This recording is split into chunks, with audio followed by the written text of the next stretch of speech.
think if you're like me, and most of you in the room will have been to lots of conferences, lots of webinars, lots of seminars, and most of them are, good. You get to meet your peers, you get to listen to interesting stuff and content, and have a few drinks afterwards and have a really pleasant day. Like very, very, very, very rarely something special comes along and someone shares a story that's so truthful, so frank, that you get this kind of electric silence in a room where people are hanging on to every word.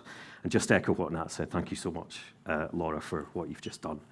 On to the next session. Rich, you're going to give us a bit of background as to what's going on. Yeah, so last session before a little break, and there'll be two parts to this. The first part is all looking at the future of the shape of advice firms, so the ownership structures, those sorts of things as well. So the first part, we're going to be looking at consolidators. So this chart is from State of the Advice Nation. The most recent one came out in February time, and this is a question that's only asked to business owners that complete the survey. It's asking, where do you see the ownership of your business in 5 years' time? And we've cut this again by age, although I'm feeling like that's a metric we should probably explore a bit more.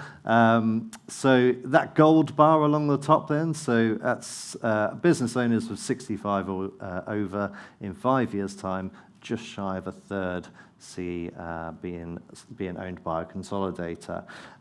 So yeah, lots of activity in this space. There's been lots of coverage in it, but what is the actual process? What are the things that actually, what's all the minute detail that goes along with that? So the first two sessions we poked a little bit of fun in a light-hearted way at both Tom, Mr. McPhail, and Natalie. The next one's a bit awkward, Rich, if you click on to the next slide, because it's the big dog. The big dog. It's the OG, Mr. Mark Polson, and I really value my mortgage payment. I really need this job, and 11 years at the Lancat ruined me for working anywhere else, so we're not going to be too insulting. One idea we did have, I think it was your idea, Rich, was with Rory Bremner doing the thing afterwards, was Rich and I could do some bad impressions of some of the leading lights in financial services, and an ideal candidate is Mark, but we soon realised it was just me in my voice, swearing repeatedly, and that would be that'd be a bit boring, really.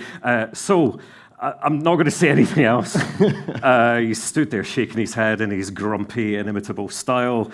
Please welcome to the stage the gaffer, Mr. Polson.